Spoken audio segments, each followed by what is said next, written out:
Light trails at dusk can make for really amazing pictures, and with a few key bits of kit and a bit of knowledge, you can make some amazing looking pictures.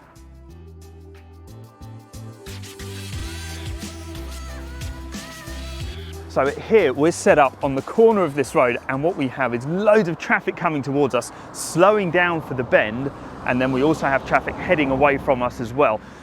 The key to this method is kind of knowing a few technical bits and bobs, because what we're going to do is shoot a long exposure, a long shutter speed, to give these lights time to pass through the frame and trail across the sensor as they do that. Now, all camera phones work a bit differently, but here I'm going to go for the Pro mode, and what it gives me down this side is a whole list of options that are normally hidden in the name of simplicity. Now, what I'm going to take control of here are the elements that affect exposure and how bright my pictures are. So ISO, how sensitive the sensor of the camera is, I'm going to set as low as possible, down to ISO 50. The aperture, I'm going to set as small as I can get it to cut down on light coming in. And then the shutter, this is the key to this, I'm going to set to, let's say, a second initially.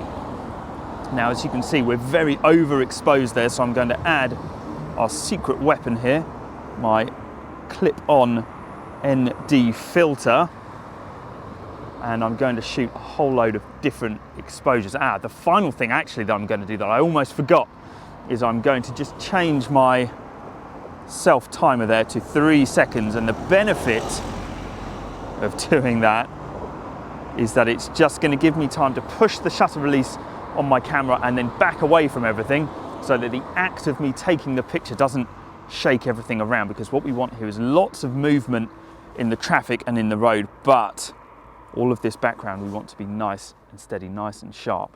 So we need to wait now really for a nice bit of traffic, ideally like a slow moving lorry or something that backs the traffic up and means there's loads of stuff going through.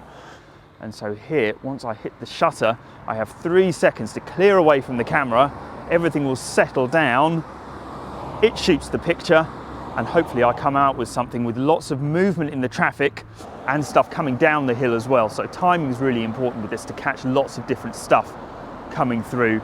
And again, I'm going to shoot that 3.5 seconds. I'm also going to come up, it's getting really dark actually, so we can get a 5-second exposure in here, apparently. Let's give it a go. So even in the time it takes for the shutter to release, there's loads of stuff backing up and coming through. So I think these are going to look really neat. I'm going to shoot lots of different shutter speeds, a few different compositions, and then I'm going to see which ones I like best. It's amazing at dusk how quickly the light changes. So here, this shot was done quite early on, and you can see there is loads of ambient light picking out the buildings, the landscape, the phone box, all of that stuff. The result though is that there isn't a lot of contrast between what surrounds my light trails and the light trails themselves. You can see them swishing around the corner here, but they're not quite as impactful as I'd have hoped.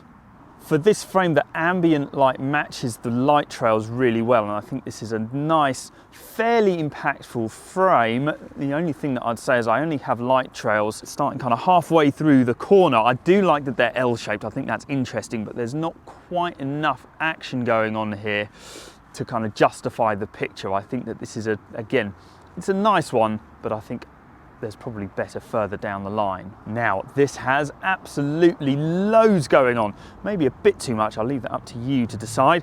I really like all of these very busy light trails coming towards me. I like the red lights going up the hill. It kind of adds a bit more color, a bit more interest, a bit more action. One thing that I also really like about this frame is the way that the lights from the cars have kind of picked out the street furniture on the side of the road, adding a little splash of color. Is it too busy? It's possible, but I do really like this. I think this is a good example of this type of photography. There's some lovely swooshiness in this picture. I really like how the light trails start all the way at the top of the hill and then come down, come around the first bend, come around the second bend, and then out through the bottom left-hand corner. I think this was an absolutely massive 6 or maybe even 8-second exposure, which is why the traffic was able to move so far through the frame. I like that it's a really simple picture. We don't have red taillights going back up the hill. There's just a really nice kind of colourful simplicity to it, and a little hint of green in these lights as well that I think looks really, really cool.